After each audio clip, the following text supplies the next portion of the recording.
Greetings. As you can see, my layout has changed. That's because I'm temporarily home for fall break, and it's a really nice day out. And while I had time, I figured I'd predict what I think is going to happen in The Force Awakens before the trailers come out, before we get an official synopsis or anything. Just because I think it would just be fun to see how much I get right, how much I get wrong. And if you're saying to yourself, well, we don't really know the story of The Force Awakens, we do. Trust me, we know it before. Like, the trailers have already shown way more than I think you realize. And I apologize in advance if I pause or anything. I'm a little tired. I didn't sleep well last night. That's because I was, up playing video games. But in reality, it'll probably just because I'm sensing disturbances in the Force, like Jar Jar and midichlorians and whatnot. But anyway, so the reason why I think The Force Awakens is going to have a very predictable story is because it's going to pretty much borrow the exact same formula from The Force Awakens. And when you hear my synopsis, you'll see why, but I mean, just looking at the trend in remakes recently, I mean, Jurassic World took a lot of its plot and the formula and structure of it from Jurassic Park. Back to the Future 3's plot is essentially Back to the Future 1's plot. So I think it's safe to say that we're going to get a lot of the Force Awakens plot is going to be similar to the A New Hope's plot. Not to say that it's going to be bad. I mean, if they present it well and have unique characters, it should be fine. But I more or less think we're going to get the same story. So, without further ado, here's what I think is going to happen in The Force Awakens. As far as the main beats. So, first off, I think the film is going to open in Star Wars fashion. We're just going to be thrown right in the middle of the conflict. Like, the opposing Imperial faction in the film, they're not going to be, a sudden threat that comes up. I feel like we're already in the middle of the battle. They've been around for a while. This conflict's been going on for years, whatever this new conflict is. My guess is they're going to borrow from the Thrawn thing, where the Rebel Alliance is sort of, on top. They're in control, and the Empire is, fighting, trying to make a comeback. It's this major resist. They're now the Rebels are where the Empire were in the original trilogy, and the Empire where the Rebels were. And they're being read by this mysterious figure. We don't know much about them, but that's where Finn comes in. Now, I originally theorized that Finn was just going to be an Imperial stormtrooper that has a change of heart, but I honestly think that he's probably just a rebel spy. So the rebels send a spy in amongst the Empire to sort of figure out, where their base is, what's going on, and Finn recently learned some top secret information about the Empire, about where their secret base is or what their plans are, whatever. And so he basically, the film's going open, he's in the heat of discovering it. He finds out what he needs to know. Either he's working for the Imperial or he just snuck on as a stormtrooper. But anyway, he's got what he needs. He's escaping. That's where the whole TIE fighter bit in the hangar, I think that's Finn trying to make his escape. But while he's trying to escape in a TIE fighter or a shuttle or whatever, he gets shot down and he crash lands on the planet below of Jakku. And this is sort of where the A New Hope thing comes back, of how we start with this battle up in space and then this ship sort of flies down to the planet below and it's this deserted planet. So Finn's going to crash land, but he's going to miraculously survive, probably because either he manages to hit the brakes in time or uses the Force or something.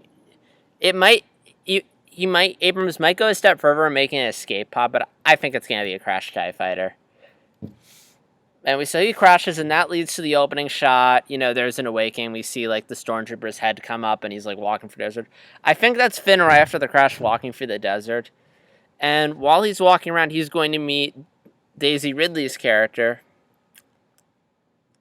who, and this is where I don't know, I think we're going to establish her as a smart, tech-savvy person. She's been out here all her life, wants to get out of there.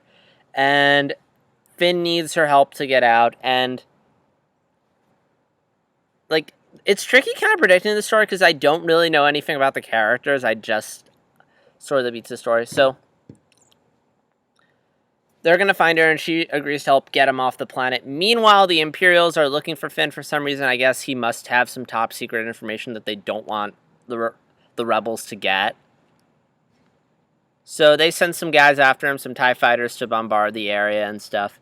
But thankfully, on this junk planet, we find the Millennium Falcon, which I'm going to predict went down in the Battle of Jakku, which because they find this ship, and also on this planet they find Han, who's like probably like chilling in a bar cantina somewhere, like all washed up, and they bump. He's like, "Oh my gosh, you're Han Solo," and he's like, "Yes, I am." And it's like, "We found your ship, my ship." And the reason why I'm thinking this is because Han says Chewie, we're home, which implies he hasn't been on the Falcon in a while. So my guess is like the Falcon went down during the Battle of Jakku and Han wasn't able to find it, but Daisy was. So they find out Han has the Falcon, like where the Falcon is. Han comes back, helps him fix it up and get ready, which again leads to another parallel. We meet Han in like a cantina place, and Han uses his ship to get the main characters off the initial planet. So just as like Han's again the Falcon warmed up and we're about to start off, the Empire is gonna come in and like attack him. Like they're shooting him down, and the Falcon's taking off and it's flying around, and we're trying to shake the TIE fighters so we can make the jump to light speed. And that's where, like, you know the scenes where the Falcon's flying around through the desert planet? I think that's what that scene is going to be. So TIE fighters are shooting around. They get clear. Then they're going to make the jump to light speed. Then either two things are going to happen in the story. One is that they just immediately link up with the Rebel Alliance. But another thing I think could happen is like something could go wrong and they wind up having to make a pit stop somewhere. Like, that'll be our second act. Act 1, in case you're wondering, is that whole Jakku planet. It's the whole been discovering something. Act 2 is going to be wherever they stop next. So either they'll make a pit stop somewhere where maybe they'll find Luke as a hermit somewhere, but anyway, regardless, eventually they're going to link up with the Rebel Alliance, and it's where we're going to, and by then we'll have caught up, we'll have seen where Leia and Luke are at. But more importantly, by that point, I think Finn will have discovered that he has Force powers and that he's a Jedi and the Force is awakened within him. Yeah, so after they link up with the Rebel Alliance, Finn's going to relay whatever information he knows, whether they have a secret weapon or the base, and then they're going to fly to the Empire's base, and that's going to bring us to our third act, which is our climax. And in case you're wondering, that's the scene, you know the scene where the stormtroopers are all standing there in the snow, and, like, you have the X-Wings come in, that one guy's going, woohoo! Like, that's going to be the climax. So we're going to have, like, two plot lines. One's like some sort of space battle with the X-Wings. And the other thing I think that's going to go on is, like, I think we're going to have Finn and Kylo Ren are going to have, like, a showdown. Like, the bit where Kylo Ren's in the snow, I'm pretty sure that's the final battle. Because we see an extended teaser where Finn's holding a lightsaber, and I think that's going to be our final duel. So, I mean, this film, I think, is just mainly going to serve as an introduction to sort of introduce the characters. Like, big battle, but hey, we met these new characters. As to whether or not Kylo Ren's going to be defeated or he's going to escape, I don't know. But I mean, I think it's going to be a self-contained story. The Rebels are going to win, but it's going to leave it open to more movies, which we'll have to wait and see. But yeah, I mean, sorry if this wasn't like the most elaborate like synopsis. Again, we don't know everything, but I think a lot of this stuff is like fair game, safe to stay. And who knows, maybe I'll be drastically wrong. Maybe some of this stuff occurs a lot earlier or later than I think it is. But I think a lot of this stuff is a lot of it's safe to assume. So, what do you think's going to happen in The Force Awakens? If you have a completely different theory, let me know. If you agree with some of my stuff, let me know. And as always, like, dislike, comment, subscribe. And this is JStar360. And until next time, may the Force be with you.